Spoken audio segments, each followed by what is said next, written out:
है जीवन जीने का सर्वोत्तम मार्ग। बहुधा हम अपनी इच्छा पूरी नहीं होने के कारण दुखी रहते हैं। हमारे मन में कई प्रकार की भौतिक इच्छाएं बलवती रहती हैं। जब हमारी कोई इच्छा पूरी हो जाती है तब हम बड़े प्रसन्न हो जाते हैं, और जब हमारी कोई इच्छा पूरी नहीं हो पाती तो हम बड़े दुखी होते हैं। कभी कभी तो व्यक्ति इतना हताश, निराश और उदास हो जाता है कि जीवन उसके लिए बोझ सा बन जाता है। वह जीवन को बोझ समझ बस ढोता फिरता है। कभी सम्मान पाकर वह हर्षित हो उठता है तो कभी अपमान मिलने पर अवसादग्रस्त हो जाता है। जीवन में लाभ प्राप्त होने पर वह हर्षित हो उठता है, और जीवन व्यापार में, उद्योग में, व्यवसाय में हानि होते ही इतना निराश हो जाता है कि वह आत्महत्या तक करने का विचार करने लगता है। धन प्राप्त करने, सुख प्राप्त करने के लिए वह बुरे से बुरे कर्म करने को आतुर रहता है। कुल मिलाकर उसका जीवन सुख दुख, हानि लाभ, मान अपमान आदि द्वंद्वों में ही फंसा हुआ उलझा रहता है, जिसके कारण वह जीवन में कभी भी वास्तविक सुख शांति प्राप्त नहीं कर पाता। तब हमारे मन में सहज ही कई प्रश्न आते हैं कि ऐसा भला क्यों और कैसे होता है? क्या जीवन जीने का कोई ऐसा उपाय भी है, मार्ग भी है, जिस पर चलकर व्यक्ति स्थायी सुख शांति प्राप्त कर सके? और यदि कोई मार्ग है तो वह कौन सा है? ऐसे अनेक प्रश्न हमारे मन में उभर आते हैं। जीवन से निराश एक ऐसा ही व्यक्ति इन्हीं प्रश्नों को लेकर एक तपस्वी के पास पहुंचा। वह संत वास्तव में बड़े तपस्वी तथा ज्ञानी थे। वह जंगल में एक कुटिया बनाकर निवास करते थे। जीवन से निराश वह व्यक्ति उनके पास पहुंचा और बोला, मैं जीवन से निराश हो चुका हूँ। अब मैं गृह त्याग कर आपके साथ ही रहना चाहता हूँ। आप कृपा करके मुझे अपना शिष्य बना ले। महात्मा ने उसकी इच्छा अनुसार उसे अपने शिष्य के रूप में स्वीकार कर लिया।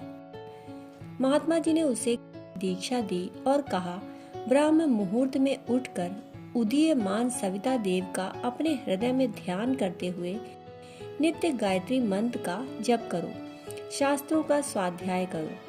वह महात्मा जी के बताए अनुसार वैसा ही करने लगा। महात्मा जी ने उसे गाय भी दी और कहा, वत्स, इसकी सेवा करो और दूध का सेवन करो। वह नित्य संध्या वंदन करने लगा। साथ ही वह प्रतिदिन गाय को जंगल में ले जाकर चराता, दोनों समय उसका दूध पीता और नित्य गायत्री उपासना और स्वाध्याय किया करता। एक दिन वह महात्मा जी के पास गया और बोला, गुरुदेव, आपकी कृपा से अब मैं बहुत आनंदित रहने लगा हूँ। महात्मा ने पूछा, वत्स, आनंद क्या है? आनंद से तुम्हारा क्या अभिप्राय है? वह बोला, मैं नित्य संध्या वंदन करता हूँ, स्वाध्याय करता हूँ, गाय चराता हूँ, खूब दूध पीता हूँ और सुख पूर्वक रहता हूँ। यह सुनकर महात्मा बोले, ठीक है। कुछ दिन बाद संयोग से एक दिन उसकी गाय गुम हो गई। अब उसे दूध पीने को नहीं मिलता और उस चिंता में गायत्री मंत्र जप करने में भी उसका मन नहीं लगता। उसने घबराकर महात्मा जी से अपनी व्यथा सुनाई। यह सुनकर महात्मा जी मुस्कुराए और बोले, यह भी ठीक है। कुछ दिनों बाद वह गाय पुनः मिल गई। बस फिर क्या था, उसकी खुशी का ठिकाना न रहा। वह बहुत खुश हुआ, उसे दूध मिलने लगा और भजन ध्यान में मन लगने लगा।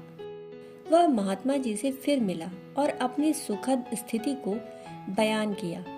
उसकी बात सुनकर महात्मा जी बोले, यह भी ठीक है।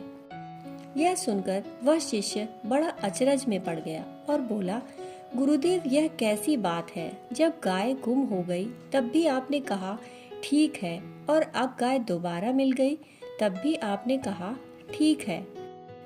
तब महात्मा जी बोले, वत्स, जीवन जीने का यही सर्वोत्तम ढंग है। जैसी परिस्थिति हो उसे ठीक समझो। सुख दुख, लाभ हानि, मान अपमान जीवन में आते जाते रहेंगे। तुम अपने आप को उस रूप में ढाल लो जिससे कि तुम हमेशा समत्व की स्थिति में रह सको। जो द्वंद्वों में समत्व की स्थिति में रहता है वह सदा सुखी रहता है।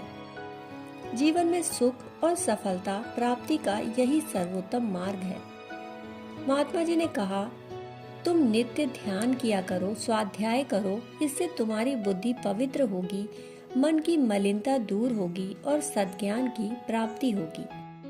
सद्ज्ञान संपन्न व्यक्ति ही समत्व की स्थिति में रहता है।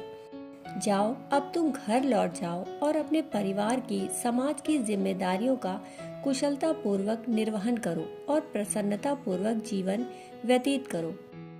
महात्मा जी के निर्देशानुसार वह व्यक्ति घर लौट आया और तदनुरूप जीवन जीते हुए आनंद पूर्वक रहने लगा। दोस्तों, कहानी सुनने के लिए आपका बहुत बहुत आभार। फिर मिलते हैं ऐसी ही कहानियों के साथ। तब तक के लिए धन्यवाद।